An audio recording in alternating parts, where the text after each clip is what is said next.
Welcome to another episode of the Stillman Wrestling Podcast. I'm your host, Brian Battisto. We got state preview show. Okay, I got the state commentators on, Brian Navarro, Oren Dramen.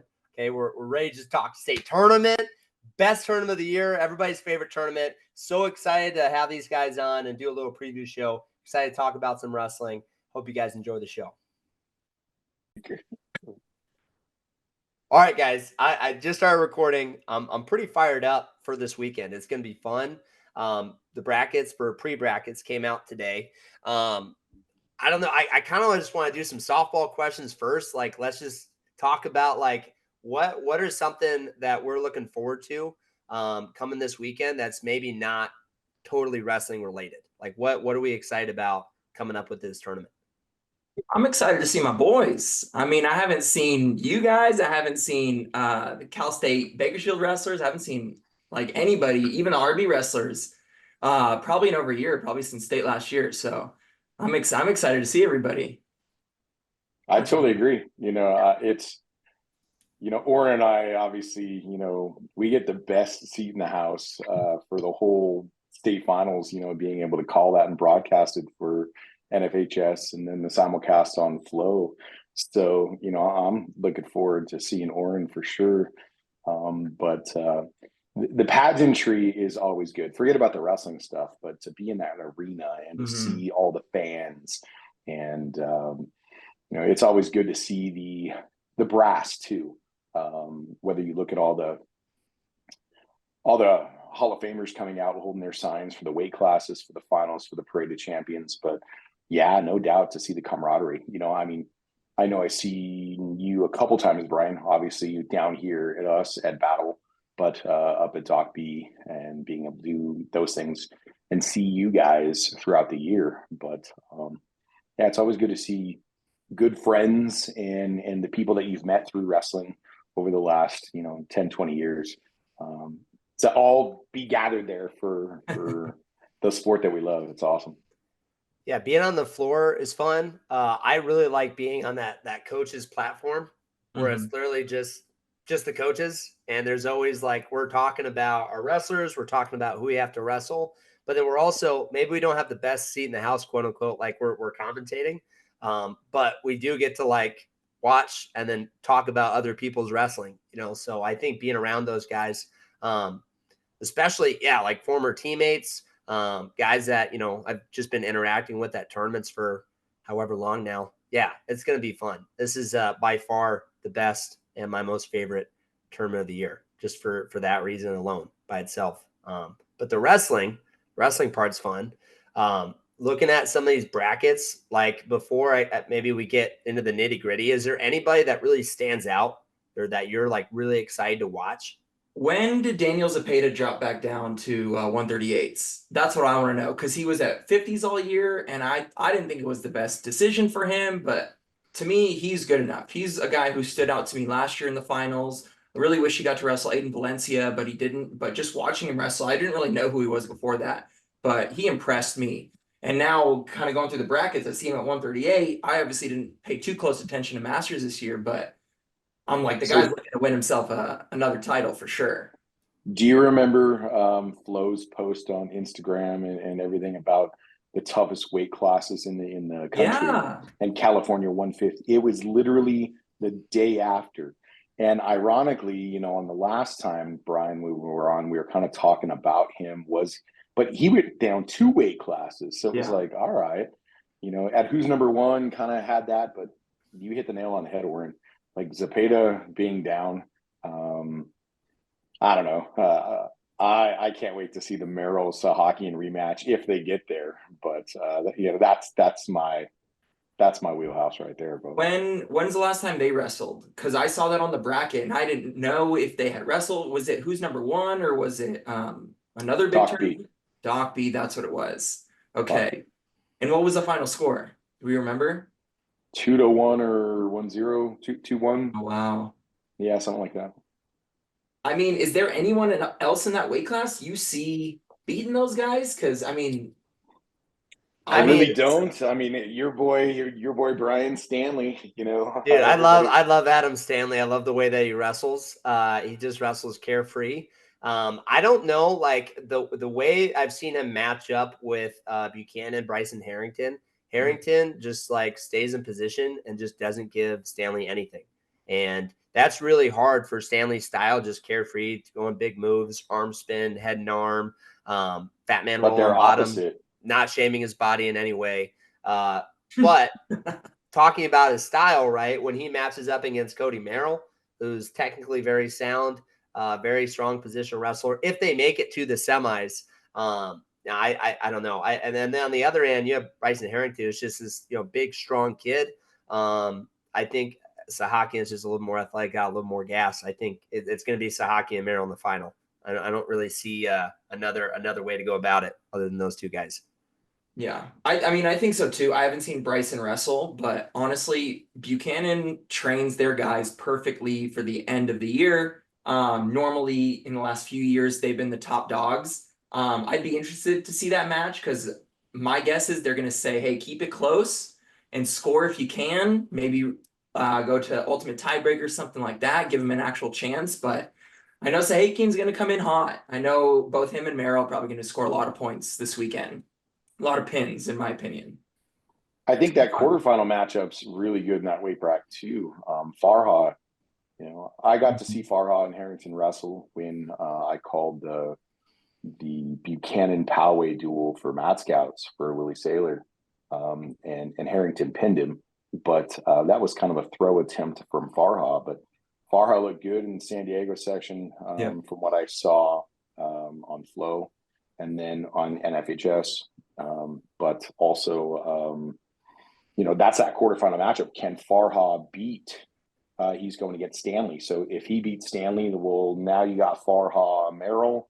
I think Sahakian got the best of the bottom bracket, but again, he's got to go against Harrington. So it's like, I will say this: Stanley defaulted to 6 at Masters. You got a little bit banged up. It's a short turnaround from Masters or our qualifying tournament in order to get to the state tournament. It's a short turnaround. I just hope he's healthy because we want to see the best version of him. But that could be something that could be a factor too, especially in that quarterfinal match against Poway. Now I have a question. I saw Michael Cho posted somewhere they seeded top 16 this year. Yep. Thank goodness. I honestly just feel bad for people in years past because I think something that stood out to me, I'm trying to remember what weight Root is at, Laird Root. It's at 150. 150, right? Because he's a 3 seed. Yeah, because he took third in Masters, and I didn't see what happened. I'm a little bummed Sean and Brady couldn't make it on so we can get a little San Diego perspective because, I mean, the number 1 teams come out of San Diego this year, and they have been, like, just lights out this year. I mean, Poway has always they've been my sister's school when I was in high school, always dominated us. I remember they had their super dominant years. I think 2009 they won state. Before that, somewhere in the early 2000s before that. And they're always able to be dominant, but I don't think I've personally ever seen them this dominant. They're a national powerhouse. They didn't stomp Buchanan out, but I mean, tournament team-wise, I think they're pretty lights out. And so I was pretty surprised to see Laird Root at third, just of all people. At Masters, I figured something had happened, but I didn't know any of the details. But taking third seed at state, I think that's very appropriate. Very appropriate, Well, especially at that weight. I think third is, I don't think they punished him for taking third at Masters. And I don't know whether he should or should be punished, but personally, I think he's at the place of the bracket where he belongs. Yeah, I mean, obviously with Brady and Sean's boy winning the section. Again, I didn't necessarily see that bracket either. But to have the Granite Hills took 1 and then Ramona guy took 2nd. So I'm not sure who Laird Root lost to, or if he I guess I could pull it up here. So when you look at on track, I think it actually says injury default. But in the semis, right? But what ended up happening is Root, I guess, picked him up and put him down pretty hard in a throw, and they called that as a slam. And the guy that got slammed, I heard there was a little coach was like, "Stay down." It's the postseason, which ironically, I think it might have been the Ramona kid. Ironically, something similar happened to Miguel. he hit a move and was a little bit too explosive, and then kind of just dropped the kid. The kid landed in his base and popped right back up, and the ref called a slam. The kid was like, "I'm good. Like, let's keep wrestling." But those things happen, and then I guess for third, he won that console semis. I think pretty quickly, and then for 30, I guess he just dipped out. No, Root got a medical forfeit from the other guy for third. Is that what happened? Yeah, because the only thing I saw, I went through and just looked through the placings, and it just said Root winner by medical forfeit. And I was like, okay, because if he had medical forfeit, I was like, okay, he probably got hurt in the semis, something happened. But no, that's good to know. And I'm glad that the seeding won't punish a guy for, slamming a guy and getting just not DQ'd, but losing the match. Well, I mean, if you think about it, like, so let's say you do like change the seating or you change the rankings because of that. Where are you going to put him? You're going to put him at like 5 or 6. Well, now it's like, instead of matching up with the 2 in the semis, you might get him in the quarters, or you might get, you know what I mean? Like, it just throws the whole bracket off. I think you kind of have to. Yeah. And that's what I don't like that they do to bring in like NCAA wrestling is people will kind of take the faults in the Big Ten, let's say, for example, and then they'll get punished for it. And like they did that one year with Jason Nolf and Iowa guy. Gosh, what's his name? You suffer. Yeah, I'm suffering. No, but Jason Nolf and him, they were 1 and 2 in the country, and then they were seeded 5th and 6th at nationals. And it's like, this doesn't make you're punishing everyone else. They're still most likely going to make the finals. You're just ruining someone else's route. But I mean, that's also a different, you take a forfeit and you kind of don't wrestle all the way through. Maybe you should get punished. So I'm not trying to not have that punished. If something happens to you in a match, you wrestle the match, it's not fully your fault. I'm glad they didn't punish that, but maybe if they had defaulted, maybe they would have. Well, in Root's case, he's going to have to go against, Brian. He's going to have to go against you guys. Obviously, being the 2 seed there, but that's a potential semis matchup. No matter which way it is, you got a 2-time. That was the finals last year, right? That was the finals last year, right? Mm-hmm. It was Root, right? Oh my goodness. And I mean, pick your poison. It's like you're gonna have to, if you're in the top 4, you're gonna have to beat 2 of those guys to be a state champ. And I think one of my favorite, not to mention Montanona on the other side. And Parco. Yeah, Parco, Montanona, Root. That's a fun way. And honestly, Mantanona. Yeah, I don't mean to interrupt, but Mantanona, I love the Mantanona brothers, and I don't think they take anyone lightly. But they let guys in on their legs easier than they should, and they're great at scrambling out of it. But I think that's something that could get him in trouble with Parco, and it's a match where everyone's gonna assume Mantanona should dominate, and it could be a 1-1 match. He could go down to something. I really see him kind of getting himself in trouble with a matchup like Parco.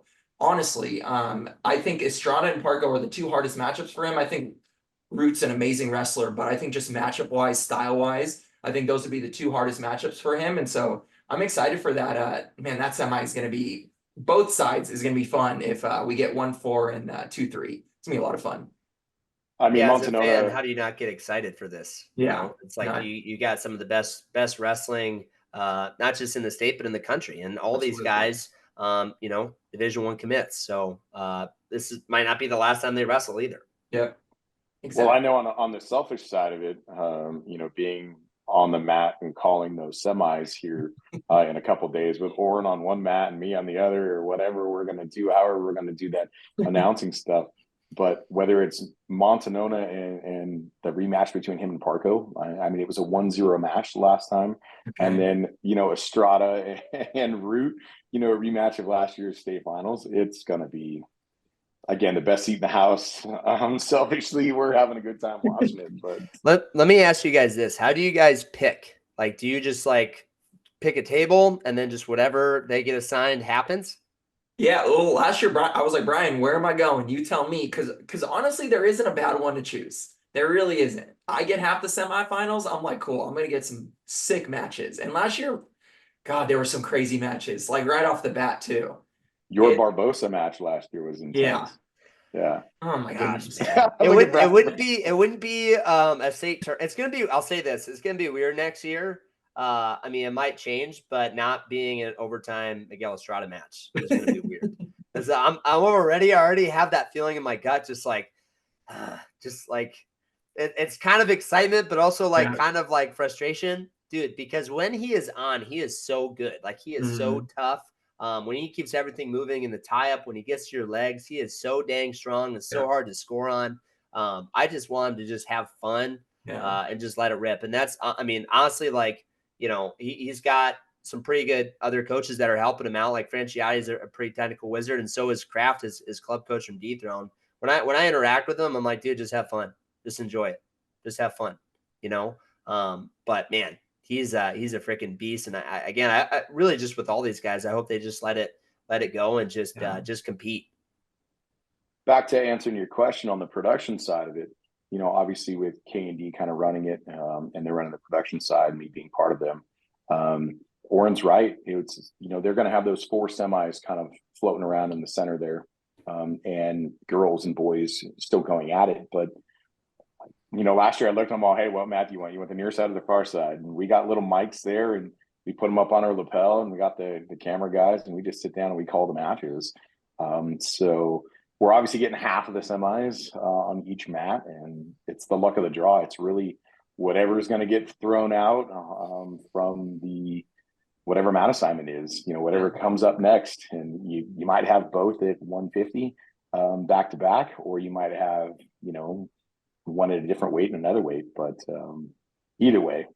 Yeah, well, last year I remember you had Miguel Estrada's semi match, and that it was another overtime match, and I was like, I mean, I'm commentating my match, but I'm also looking over like what's going to happen. You know, it's hard as a fan, as a normal fan. I'm sitting there, semis is my round. It's most people's round. You're sitting there, you're trying to watch both matches. Here, it's almost like we're getting robbed of a match, but we get to fully enjoy one match. But there's always one eye looking towards that other mat, like what's going on? What's the result going to be like over there?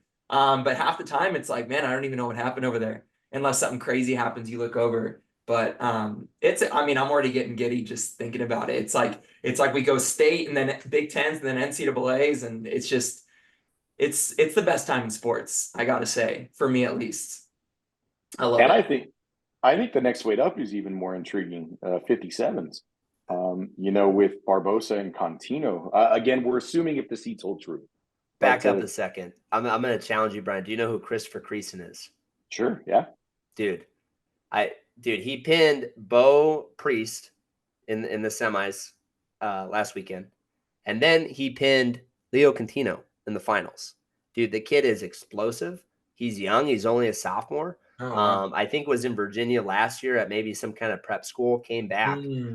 Dude, he is somebody to watch. And when he beat Contino, he got so fired up, freaking cheered at the crowd, and then sprinted like out of the arena right after. Dude, he is for sure somebody to watch. I totally agree, but I think he's on the opposite side, isn't he? He's on the opposite side. I think so. You would have Grieger and Chalakian. Yep. If they make it to the semis. So with Priest Contino, you know, they've wrestled multiple times, obviously, but yeah, I'm intrigued to see Contino Barbosa if that matches up. That truly could come down to the state team title. If Contino can somehow, you know, make it to the finals, a bonus of 11 points there. You know, if the seeds hold true, you're not counting those 11 points. But if they do, and he can get through, and he ultimately can get past Barbosa into the finals, again, if that's the progression, that's huge team points for Buchanan. Oh yeah. I mean, I've watched Grigor Chalokian, and I don't even know how to say his last name properly, but I've been watching him wrestle since he was a kid. I remember he beat one of my little guys, Jacob Jones, at the Temecula Valley Battle for the Belt, the kids tournament the next day when he was little. And I was watching him. I was like, man, this Eastern European kid looks good. And I think his dad or uncle was in the corner. And ever since then, just watching him grow, I'm like, man, he's solid. To me, he deserves a state title, but I mean, he's got to get through Creason, and then he's got to get through Barbosa if the seats hold true. And man, it's going to be tough. It's going to be tough because even Doc B, he ended up losing in the semifinals, even though that might have been to a non-California wrestler. I can't remember. You guys, I think it might have been the St. Ed's kid. Yeah. Okay. But is that a hot take, Brian? I mean, are you thinking Greason's making the finals? I'm just gonna say he's dangerous, and I think it's gonna be a tough matchup for whoever's in front of him. How do you pin those guys? And was it the same move? I know in the finals it was from the bottom.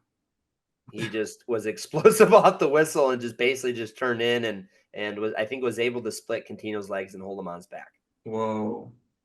So Okay. he's explosive, he's young, he's fiery. That's a guy to watch. I like it. I think the underdog still at this weight. Grigor, Contino, can he beat him again? I mean, those are tough questions if they end up wrestling each other.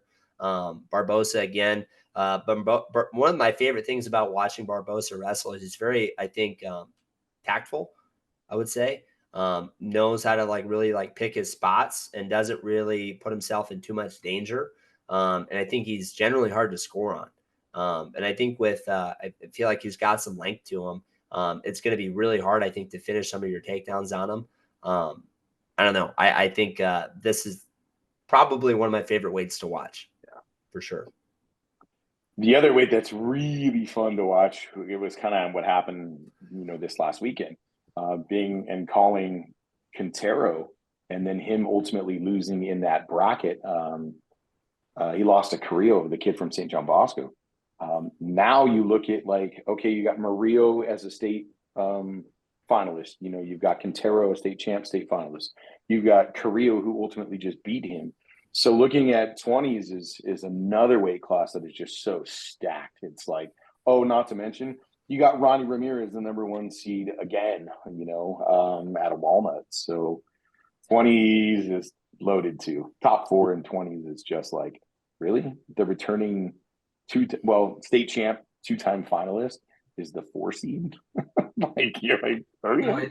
It's unreal. These lighter weights are just absolutely monstrous. I mean, 20s is just one of them, but I mean, you just look through and it's going to be a battle. And I mean, seeds will not always hold true. That Carrillo Quintero match in the semis would be incredible to watch and absolutely incredible. So, I mean, and then Ronnie Ramirez, to me, he's going to take that weight. But I'm very interested to see if anyone's going to put up a big fight. Very, very interested. And I think they will. I mean, you also have Moses Mendoza. Last year, I think the 4 seed struggled getting his weight down from Gilroy. And, now he's a sophomore and I think maybe maturing a little bit more. I mean, I'm excited to see him really his first state tournament. And I think last year was seeded number 1. It was at 113s. So, again, if he shows up, dude, I mean, he's a title contender as well. And there's that team title race again. Yep. You're looking at a situation, and again, being a Southern section boy, with Ramirez looking so solid. What happens if Mendoza comes in and beats Ramirez in the semis, if those seeds hold true and he makes it to the finals? There's another bonus points, and you're looking at, can Gilroy sneak in? I don't know. I definitely agree with most of you guys that Poway's the number 1 favorite with 14 dudes and being able to get some placers through. But if you look at a situation where, okay, let's say Root doesn't make the finals, let's say Mendoza makes it, let's say that little Cortez or big Cortez ultimately slides through, it's that semis is going to change, make and break the teams for sure. Big time. Since we're still on 20s, I got to talk about Slater Hicks a little bit. Chance Rich's boy, Valencia High School. He's a freshman. Dude's pretty slick. And he reminds me very much of Chance Rich's style, the way that he moves and the way that his potential for offense is so high. My biggest challenge for Slater Hicks is if he really just lets it ride and just gets into a flow state and just moves. Dude, the kid's really good. I honestly, I think he could give anybody in the state a run for their money. But the question is, being a freshman, not really. I haven't really seen him open up too much, only rare glimpses of it. I think if he can do that at the state tournament, I think he's kind of a wild card to be in the finals. He's got a tough first round. He's got Humphreys from Sultana. And, obviously his dad being the coach, that's a tough first round matchup. I mean, Rocky Humphrey, his boy is one of the first. Yeah, and his younger son, he qualified too, but Dude, Rocky Humphrey is a tough first round for Hicks. Do I think Hicks should beat him? Yeah, for sure. I love what you said, Brian, about him getting going and being able to see that. That is so true. But we all know how those first round matchups are. Only a freshman. Are they going to be ultimately stunned of like, oh my gosh, this crowd, look at this arena. It's all there, but Hicks is no slouch by any means. And then for him, if he gets through that and gets Mendoza in with quarters, like now you get that steam, you get that ball rolling. Get 20. I think we just named 3 weight classes that are just stacked upon you stacked. No, it's unreal. And then did Hicks wrestle? He wrestled Ramirez in the finals, right? Yeah. Of I don't know Masters. I don't know the outcome for that, but it was. I mean, I wanted Ramirez somebody to won see that it. one, but I'm interested to know what the score of that match was. Because That was on the other mat. I was announcing on. I had the blue bracket announcing in the semis, so I didn't get to see that. I obviously saw Ronnie win it, but I didn't go back and look at the scores because I was announcing on the blue brackets, not the gold. That would be telling for me, seeing a freshman like that against a Weather Junior state champ, Ronnie Ramirez. See what that match looked like, because Ronnie's impressive, and if Hicks can hold his own against him, lose a close match by a few points, then I could see him doing some damage this week. A lot of damage. What else I'm we pulling got? it up right now. Oh, good. I did want to bring up before we got too far away from the heavier guys is I do like 190. I think 190 is a little interesting for me. Sonny Kling, number 1. I love the way that man wrestles. He is so impressive. He's so slick. And he used to be at Palm Desert? I saw some information today that said he used to be at Palm Desert, which makes it interesting that to me the 2 seed is Diego Costa out of Palm Desert. I don't know if there's anything there. Do they know each other? How close are they? I don't know anything about that. But another thing that's interesting is the state champ last year at, I don't think it was 190s. I think it was 184s. It was TJ McDonough from Fountain Valley. And now his brother, Kale, is seated 5th in that weight. So if he could possibly wrestle Sonny in the semis, it would be. And last year, TJ beat Sonny in the finals, wasn't it? Yeah, it was. Yeah. So I think that's very, very interesting. They know each other very well, Costa. Sonny was at Palm Springs, Palm Desert, his freshman year and sophomore year. Okay. And then obviously moved over to Canyon Springs. So very familiar with each other for sure. Sonny Kling had a phenomenal. I was lucky to be able to see him the last 2 weeks. They were at their CIF at Great Oak High School, obviously where I teach, and got to be there and see all that happen. He wrestled the Temecula kid in the finals at CIF, and just there's a distinct difference there for sure. And then him coming last week at Masters and winning it. But 190s is another one that's. We're only 4 or 5 weights in, and it's a brutal situation, huh, Brian? I mean, it's pretty wild. If you guys want to know the score for Ronnie Ramirez and Slater Hicks, it was 2-1 and tiebreaker. There you go, your boy. So again, it's just like he can wrestle anybody tough, but can he beat those guys, and can he open up and score points? Because I honestly, he looks like Chance Rich, like the second coming. Like, dude, Chance is so talented, but can he really get his motor going? I don't know. So we'll see. Is Chance coaching him? Yeah. Oh, even better. Him and Brian Peterson, another Brian. He spells it like yours, Brian, though. He does it with an I. Sometimes you younger generation people that put the Y in. I ask my question that all the time. Why put a Y? But we don't. Well, let me challenge you though. Whether it's an I, I'm good. I mean, my mom was born in 1957, and she named me Brian with a Y. So technically, it's the older generation. You're not wrong there, but obviously, I guess I could change it. Okay, a little side story, but no joke. This is a true story. When I was born, I was supposed to be Aaron, and And sure enough, as soon as I was born, and my dad was in the room, and they handed me up to my mom. She looked at my dad and was like, "His name's Brian." And my dad's like, "What? Like, where did that come? It's supposed to be Aaron." She goes, "I don't know, but this isn't an Aaron. We're gonna call him Brian." My dad's like, "We've never even talked about Brian." And he's like, "All right, you're the boss." So there it is. That's why I'm Brian. Hey, sometimes the name fits the face, and you are Brian with an I. Fair enough. Hey, And did also, you guys? but also Navarro's mom was born before your mom, wasn't she, Brian? Yeah, for Brian? sure. Dude, all right. Yeah. There Because you you go. said that, and I was like, wait a second. I was like, wasn't Navarro's mom born way before your mom, probably? Well, No I don't know, offense, man. not for that to be taken into any offense. Gosh. I thought I had a good reason, and then it just was like, well, you could apply the same logic again. Yeah, but you're a youngster compared to me, man. I mean, you were born in 2 different decades, bro. Like, I mean, I'm a 70s baby.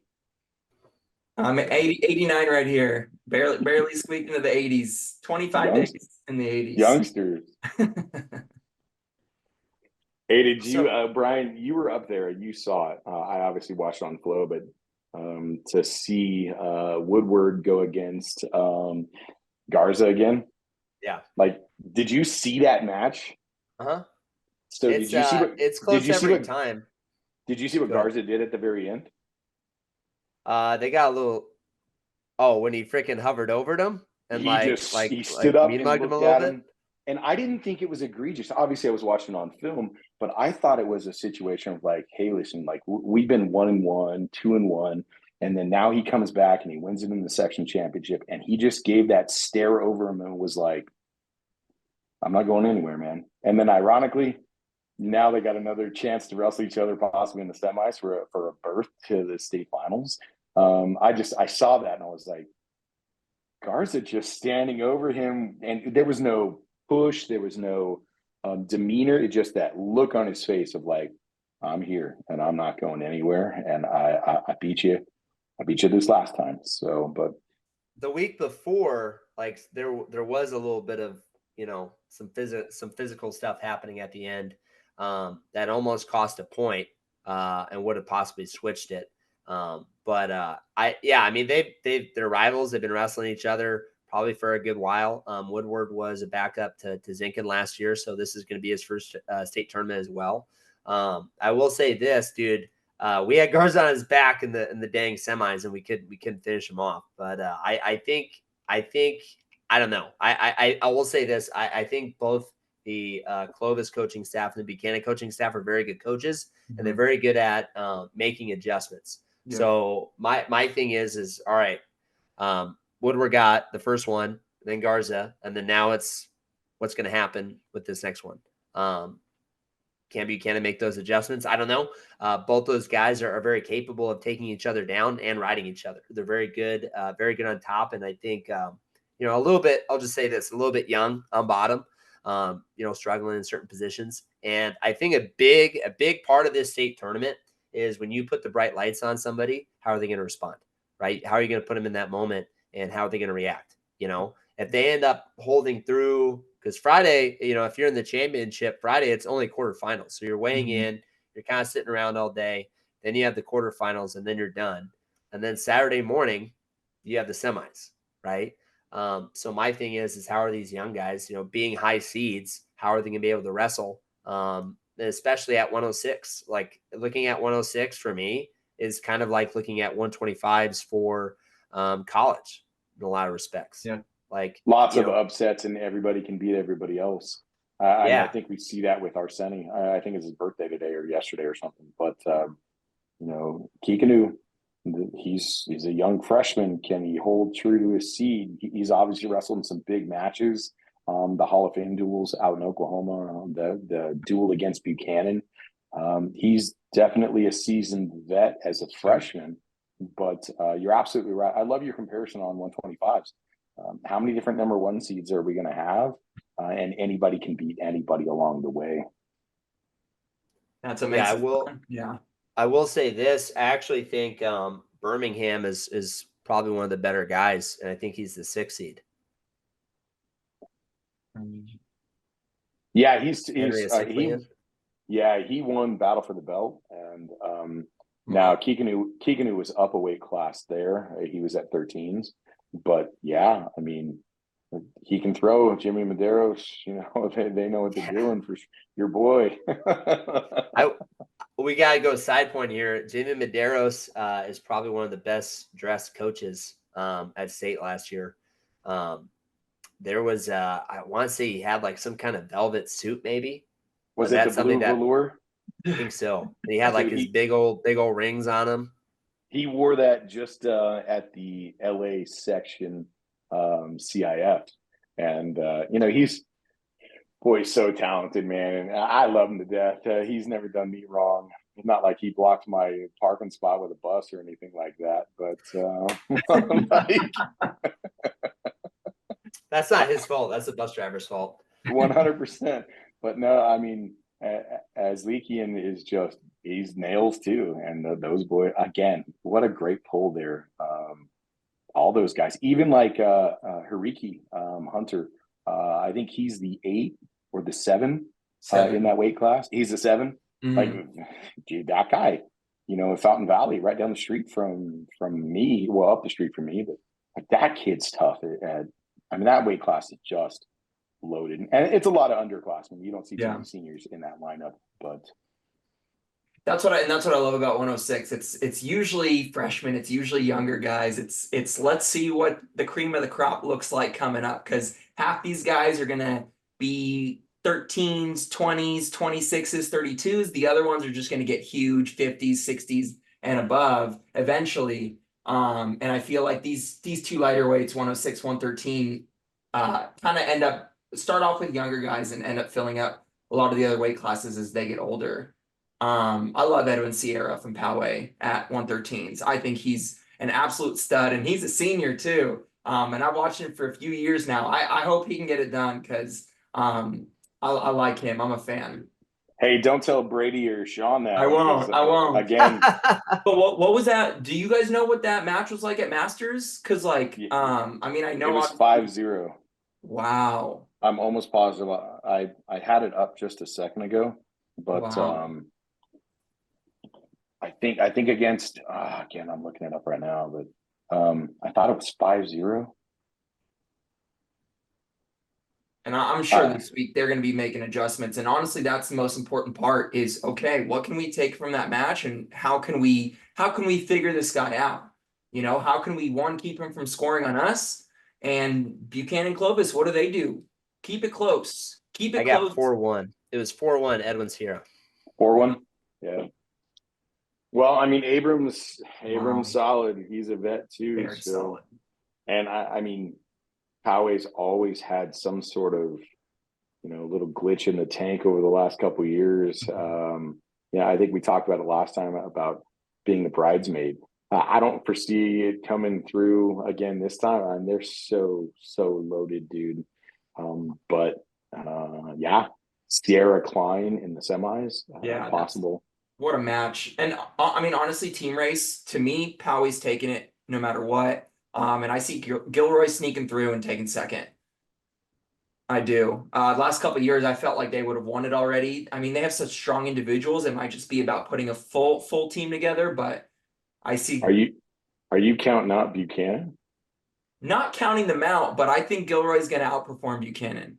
I will never count out Buchanan. I think they'll most likely take second, if not third. But I think DC, I think Cormier has a few tricks up his sleeve. I think his kids are always ready for the end of the year. I think for them, it's just a numbers game and about they have the guys make the finals. They have the guys who are champs, but it's going to be about the rest of the team. Can they put it together? Can they get some wins? Can they place? Can they get the team score high enough to compete with Buchanan? But I don't see anyone competing with Poway. I see them kind of running away with it. It's my call. They've done it every tournament this year. So, I mean, I don't think it's a stretch, but we'll see. Okay, so they've got 14. Buchanan's got 14. Gilroy, I think, has 14. St. John Bosco's got 11, and they got 4 that could possibly make the finals too. Yeah. What a tough. I think that outside those top four, it's going to be difficult for anybody else to break up into that top score. But I mean, I guess we'll see.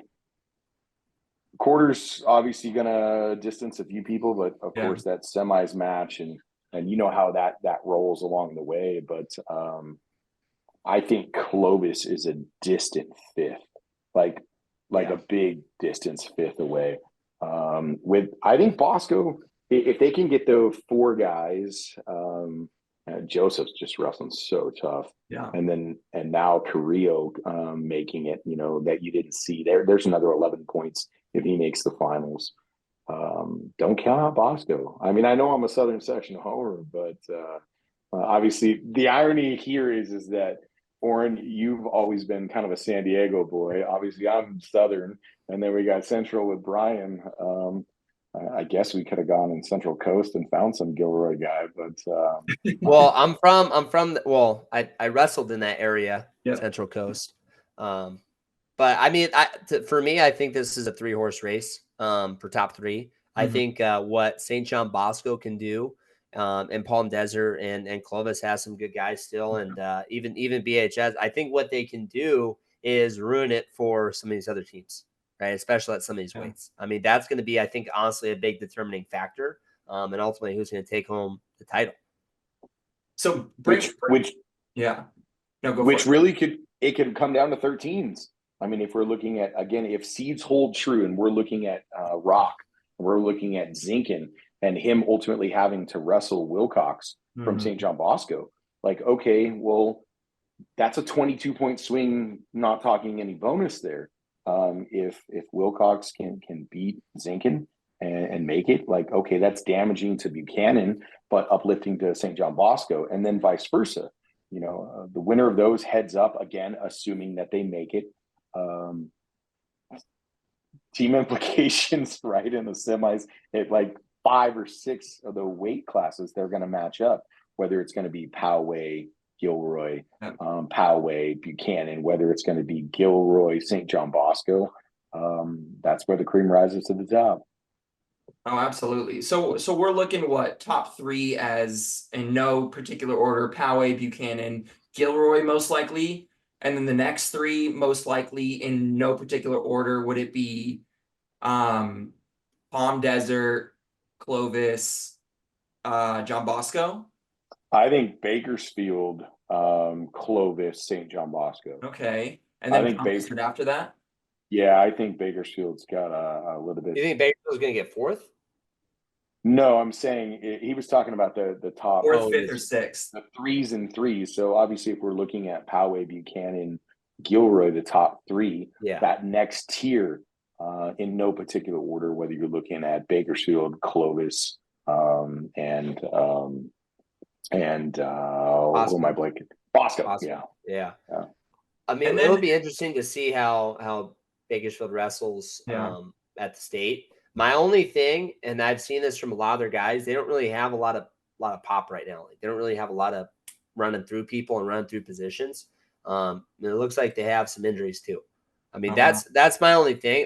I've seen those kids since they were tiny come and do the CSB wrestling camp. You know, they've come into our room, and I've worked out with some of them. You know, Adam was my roommate in college. Like, I'm cool with those guys.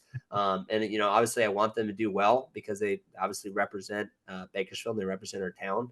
I'm just not sure. I'm just not seeing it. And they're going to, hopefully I'm wrong and they go out and they wrestle well and, you know, have that, but I don't know. They don't look as, you know what I mean? Like having that little bit of an edge and a little bit of a chip and having that pop. And you saw them at Masters, so you would have a kind of a better view on it than we would. But I do want to bring in that 3rd tier, which I think Granite's gonna sneak into that 3rd tier. And when they're definitely the top of that 3rd tier. I think they're gonna earn it. I'm really hoping they can get a 7 or an 8 in there. I think it's super doable for them. I think it might be hard to get into the top 6. I think they can do it, but I think it's tough. I think those other teams are gonna possibly have more finalists, more placers, but I see Granite 7, 8, or 9, and I wish it'll be close. It'll be close. Yeah. I think Klein is gonna have to make the finals.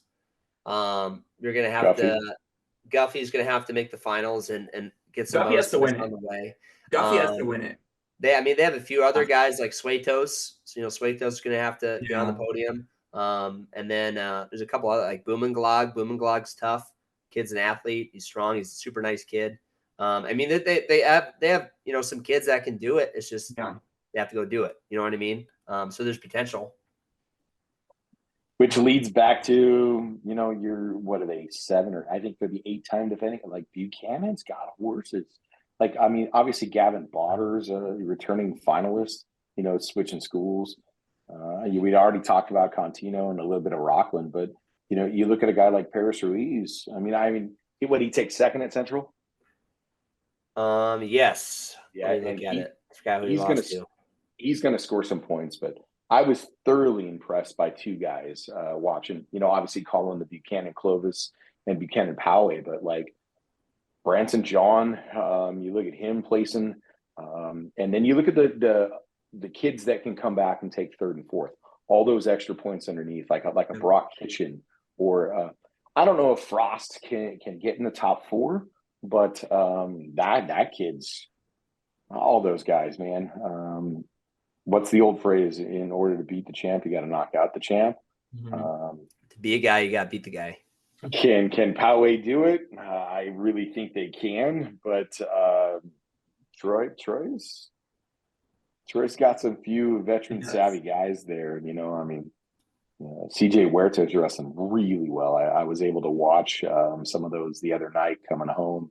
I didn't have to drive back from Palm Springs, and I threw the phone up and was watching some of those finals of the Central section. I don't know, man. Just gets me more excited. And Thursday can't come fast enough. I know. And honestly, these tournaments are won on the backside. They're won in consolation, because what happens in consolation, you're either going to win in advance or you're going to lose and you're out. And so, like, that's where Poway can take some hits. I think strongly to 144. One, because I have a kid there that I used to coach, who I think is a dark horse in that weight. But I look at the Poway kid there, Mario Carini. He's great and he's solid. But and he beat my kid Marcus Caro, number 7. So they're 7 and 6. But it was an ultimate tiebreaker. And honestly, the closer those matches get, I think they wrestled at CIF Masters, and now there's a chance they could wrestle on the backside here at state.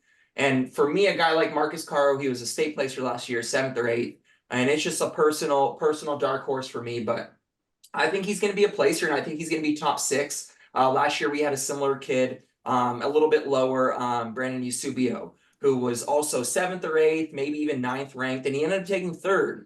And it's about, they're guys that get counted out, that they can wrestle in those close matches. And yeah, Marcus lost in the finals of Masters ultimate tiebreaker, but anyone can lose ultimate tiebreaker. And to me, that's a weight right there where Poway needs a placer. And Buchanan has a guy ranked 1st. And I don't see my guy Marcus being 1st. Sorry, Marcus. All respect to you and your dad, Carlos. But I see a guy like that possibly getting top 6, sneaking into the top 4 maybe.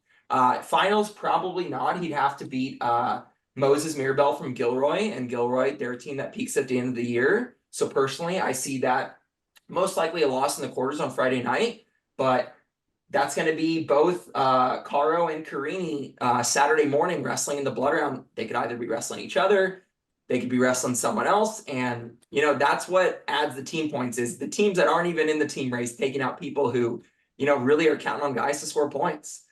You ready for a hot take? Let's go. I don't think Carini makes it. I think he loses in the 2nd round to Shabazian, the kid from Chaminade.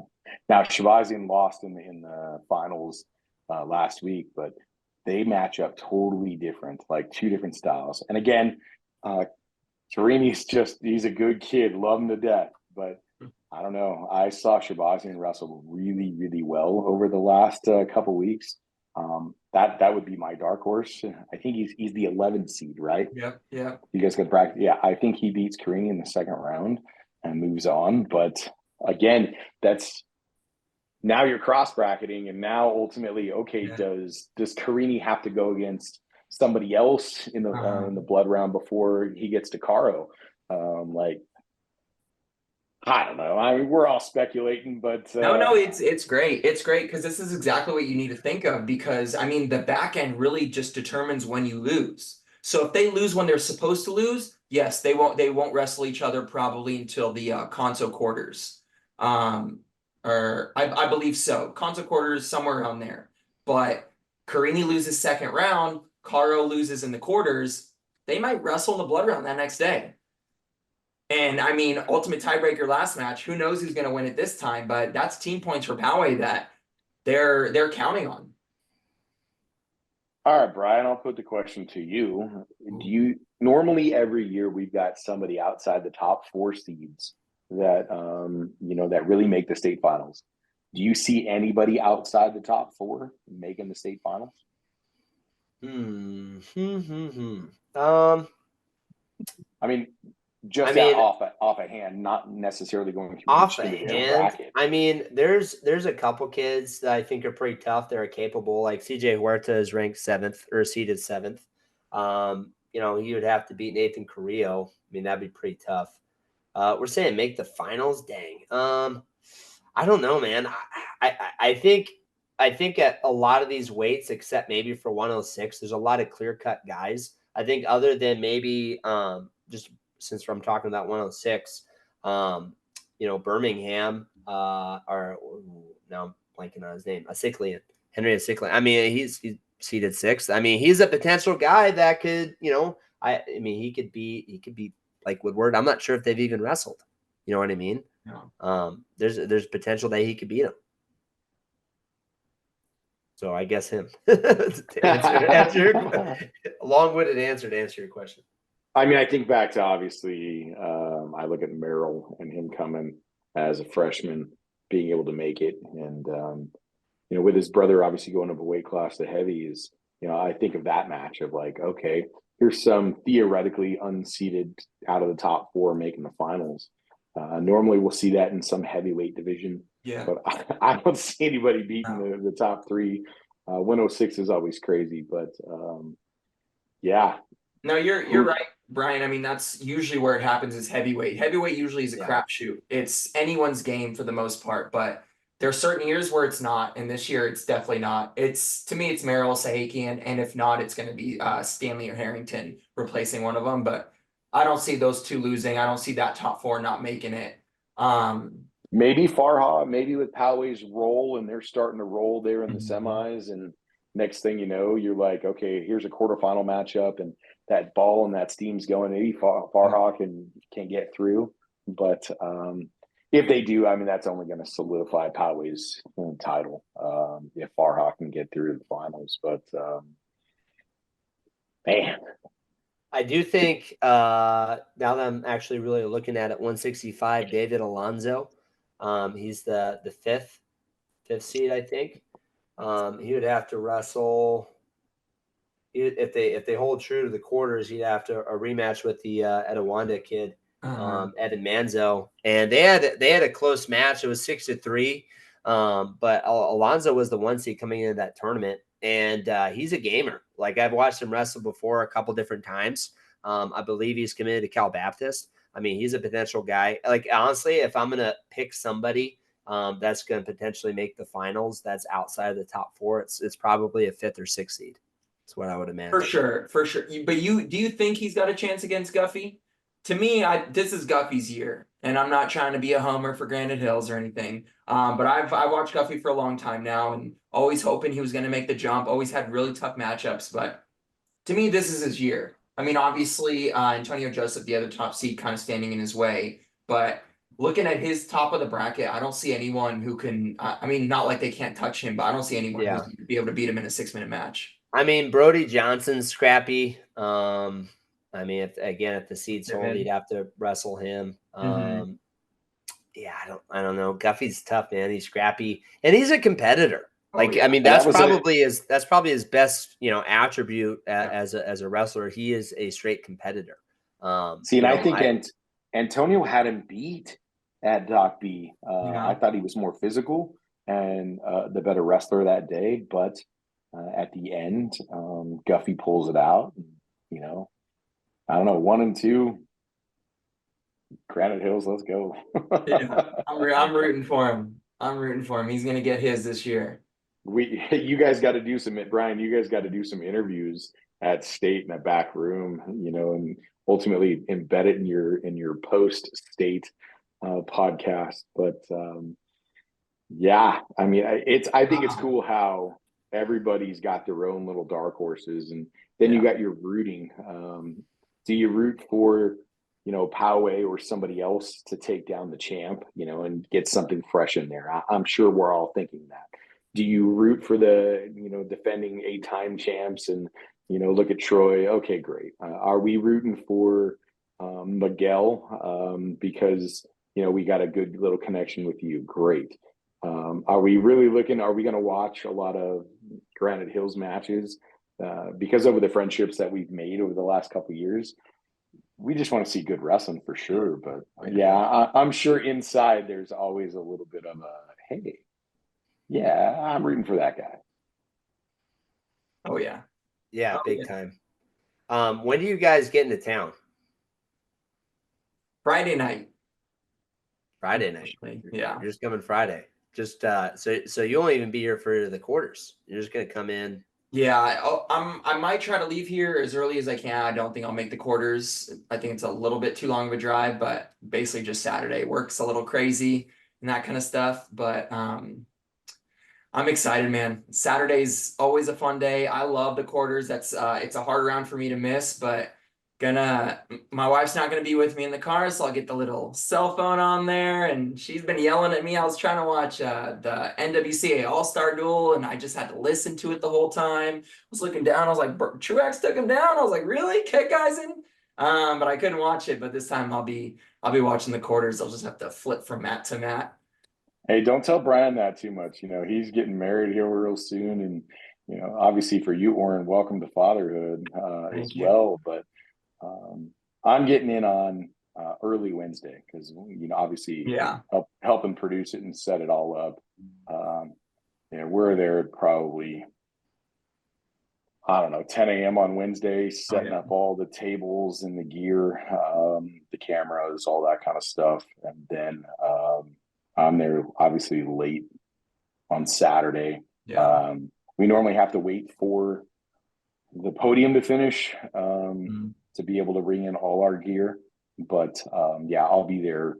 I'll be at the arena pretty much early Wednesday, but we're not done until Wednesday, 7:00 at night, setting that thing up. Yeah. You do the thankless job. You do the job that allows everyone to watch from home.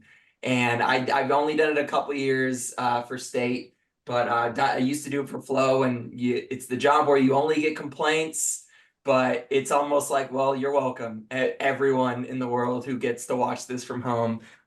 So I thank you and I commend you for the job you do, the hours you put in, because it's not easy. And at least we get to end it with a little cherry on top with the finals and commentating it together. I think that's going to be fun.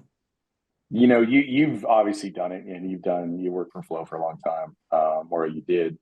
But Nick Kindred and Brandon Dorn, their companies, it's fun to work with them. It kind of got my feet back into the wrestling side, and to be able to see all that. Yeah, it's a little bit of work. I mean, 10 mats, 3 TVs, because you're looking at a 3-sided clock. Running cable, running all that wire and setting up 2 computers because it's done on Flow instead of Track. And then getting, all the scenes set up for NFHS because they have the broadcast rights, and then ultimately the simulcast later on Flow. But nah, man, it's always fun to finish. It's kind of hectic because when they move after the semis and that round's over and they go down to 2 mats, we're still on that side. We're still setting up everything up. And then we set everything up and I'm like, I got to go back to the hotel, change, get ready to come back in. And obviously Oren, you and I, we call the boys, but I also set up the girls mats for those guys to announce the girls side. But yeah, as much as we can put on a show for people at home to watch, and in reality, the archive stuff for the wrestlers to watch it. That's what's super cool. I mean, I know we blew up a couple years ago with the Montanona match when DC posted that on Instagram and YouTube, and I know we talked, but I started getting text messages. Hey, dude, like you're all over the internet. I'm like, what? Like, what are you talking about? And then you look down at the call, the Montanona match, and you're just like, oh my gosh, it blows up. And then, I posted something with the duck under for Ray Harris and Yeah. Zinkin at the duel, and that went viral. But for us, I hope this year's inning is a little bit better than the last two, because obviously the Montanona match was so crazy. Yeah. And they finally just shut the lights on. It was like, hey, it's a bad call. They can't go back and change the time. Well, it was the right call. Didn't matter. And then last year, the anticlimactic of that last minute and 45 where Quintero couldn't get away. Mhm. I hope there's a bang. Maybe they put overtime monster if he makes the finals. Whatever it is, just to see Brian go. I didn't even think about that. Well, I could see There's that. a very good chance they make it the last match. Yeah, I could see that. Assuming, okay, again, I know he's your boy, but assuming that he makes it and Montanona makes it, like, okay, well, you've got a two-time defending champ, you've got a one-time champ, a two-time ultimately finalist. They could easily make that the final match, but no matter what it is, obviously I'm a huge Michigan boy, and Montanona going to Michigan. We chatted last week. Actually chatted on Friday, but okay, I'm good if he wins that. And then my boy Brian, if you're going, in the finals, let's do it. But Hey, is it going to be just mustache then next week, Brian with a Y? So Brian brought up, getting into being married now.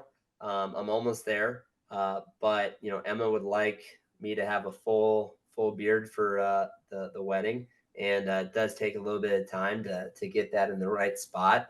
Haven't totally decided if I'm just gonna I'm gonna shave it and just keep the mustache, but I don't know. I might just keep it beard and just go through it. Just shave the mustache and just keep the beard. I mean, the whole reason, so I did it when I was in high school just to be silly, but I couldn't actually grow a mustache back then, really. If the kids are like, oh, dude, do it, like it's cool, I'll do it. But if it's not that big of a deal, I'm just gonna keep it, look good, be fine. Miguel, tell him just do the mustache. Miguel, tell him to do the mustache. I look like it. People, I will say this: some of my coworkers and some of my wrestlers say it looks like I have a different occupation when I have that mustache. So I'll just admit that. Just go mohawk, dude. Shave the sides off. There we go. Go mohawk straight in. Come into Mechanics Bank Arena and just let's go. Light it up. Light it up. We're ready. Probably not going to happen. It's not going to happen. Have you guys set your wedding date? Obviously, yeah. Mm-hmm. July 13th. And still no go on the NCAA's for your bachelor party? No go. Not doing it. I got a deal. Fubu has it's like $75 for 3 months where I get to watch Big Ten Network and all that stuff. So I'll be able to watch all the ESPNs. That's a little bit cheaper than a NCAA trip. But I was actually talking to Cody Vasconcelos, and he was saying, yeah, dude, just save up for next year and then you can do it. Cody at Pittman. So I'm thinking about it. We'll see, but maybe next year. Where is it at next year? Do we know? Philadelphia, I think. Oh wow. Yeah, Kansas. I gotta go for that one. Kansas this year, yeah. Philly next year. I know Kansas City is like it's so close. It's like in the back of my ear, just telling me, "Come on, you can go." How far is the drive? How far is the drive? That'd be like 5 or 6 hours. 20. No, to Kansas City. You say 5 or 6 hours? Yeah. He can't even get out of the state. No way. Yeah. What? Let me see. Nah, from Vegas to Kansas City is at least 18 to 20. You gotta go through Colorado. Hey, Oren, let's just do it this way. Remember a couple years ago when we got tagged on Twitter to work with ESPN on the table side? Yeah. You remember that when they tagged us on Twitter to go? I think that was 2021 or whatever it was. And maybe, I don't know, maybe Shane Sparks and Anthony Robles are listening and they need somebody to carry their bags. Let's go. We'll get a free trip. Shane, if you're listening, please, we love you. We want to just be next to you and do what you do. I love Shane Sparks. I feel like I've told this story before, but I remember when I was with Flo, it was when Flo and Track were butting heads. I think Martin Floriani was trying to buy out Track, and they said, hell no, we're not doing this. And Shane Sparks was more on the track side of things. I think Big Ten Network and Track were more on the same side together. And I met him at World Team Trials. And that man was such a sweetheart to me the whole time. And he knew I was the main guy from Flow, kind of setting everything up. He took time from his day. He came to me, introduced himself. We talked for like 30 minutes, just nerded out about wrestling. The guy, I mean, I don't know his background, but he is just such a big wrestling fan. He's so into it. You can tell when he commentates, he's all about the guys. He's all about the competition. He's all about, I mean, obviously the Big Ten, but he loves it. I think he's so good for growing the sport. And Shane, if you're listening, Brian and I would like to commentate Matt's side for the NCAAs. Please. See, they used to have that. Go ahead, Brian. I cut you off. Well, no, I was going to say, what we could do? Let's just work really hard, and maybe we'll make Simple Man Wrestling a big thing so that by next year, you guys could get like press passes. Let's go. Be on the floor. I'm down with that. I was on the floor 1 year with Flo. I was taking the recordings from ESPN, and it was the year Aymar lost his first finals to Vincenzo. Oh, Vincenzo, yeah. Oh my goodness. It was where I think Corey Clark had won it that year against Seth Gross. It's being on the floor for that. I mean, I wasn't able to be on the floor as a wrestler, so I obviously missed out on that, but just being able to be on that floor, it's the state championships is electric, but I mean, nationals is times 10 at least. It's a fun thing to be on the floor. I've been in the NCAAs, I think 10 times in my career. And the last one, being on the floor was when we were in Des Moines. So when we were in Iowa, and we bought finals tickets for on the floor, and we had our little chairs right by the runways. And ironically, we had like 4 tickets, and 2 were up front, 2 were in back, and we were going to switch seats, but the 2 guys that were up in front, they had really, really good seats, but ours were kind of in like row 7 or 8, and it's not tiered on the floor. So we decided, we're like, hey, let them have it. Let's just go back up, because it was at that Wells Fargo Arena in Des Moines, and they were great seats. And our normal seats, we just went up and sat there, but it's so electric to be on the floor. We were there for the first 2 matches, and we're like, let's not switch. Let's give them it. Well, it was our head coach and his son, and they were like, I think he was 14 at the time, maybe 16. I was like, dude, you sit there and we'll go up, and we sat there. But NCAAs are so fun, and it's always great to see it broadcasted on ESPN. And I remember being a fan and having the little earpiece, and it was called Mat Side Radio, and you bought them, and each mat you could toggle up mat 1, 2, 3, 4, 5. Okay, and you could listen to somebody broadcast that. I wish ESPN, or in reality, that's not ESPN. I think that's the site who does that, and the NCAAs. I would love for the NCAAs to bring that back and have that Mat Side Radio, to be able to do it. Not that we're the greatest things on the planet, Oren, but how fun would that be to just sit at the NCAAs and be able to broadcast and have everybody in the arena listening to your broadcast? That'd be pretty cool. I mean, I like hearing it just because you can't hear everything that's happening Mat Side, and being Mat Side when it's a big match, like you can hear what the coaches are saying a little bit, and you can hear what the commentator that's there, and they can kind of explain what this coach is saying or what they're questioning on the thing. Because when you're up in the stands, you can't necessarily see that, So I have a grand old time just watching it on my phone or watching it on my computer. So who's the host school? Is it Missouri this year? It's gotta be. It's gotta be, right? So right?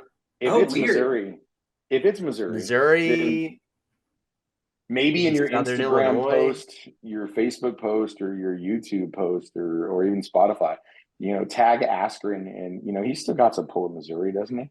Oh yeah.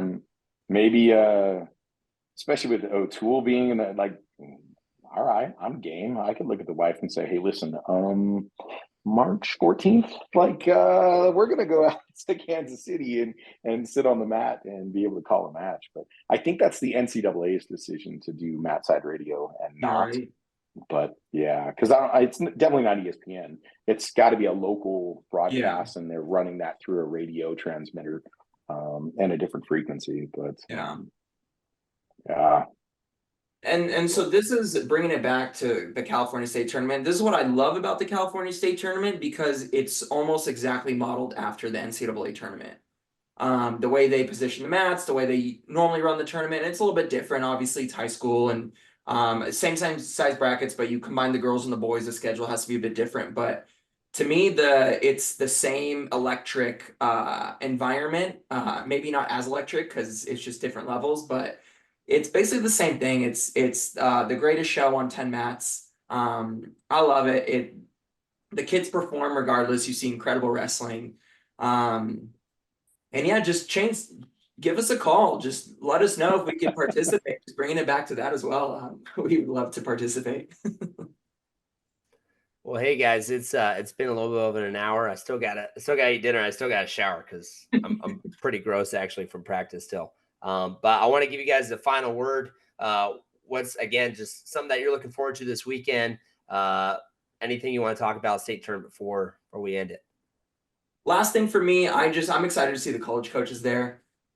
Just seeing all the college coaches. It's right before their conference tournaments. I think last year ran into Derek St. John, Brett Metcalf from Iowa State. I can't remember who else, but just high level wrestlers.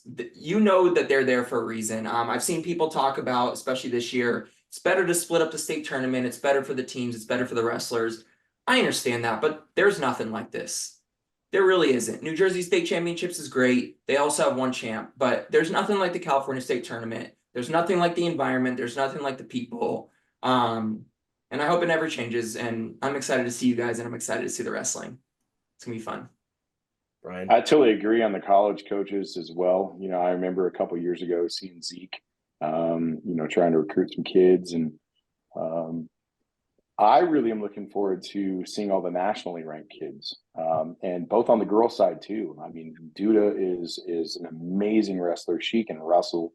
You look at like a Berlin Davis. Again, both those girls are out of the southern section, but to be able to have the girls with us, forget about the equity. They can freaking wrestle, and it's so fun to watch that. Is it exciting to see their growth? Yes. But I know, Oren, every time that we call a match together, we're always sitting there and talking about what's their next level. And it's always great to be able to sit there and say, hey, committed to ASU. Hey, committed to Iowa. Hey, committed to Wisconsin. Hey, committed to West Point.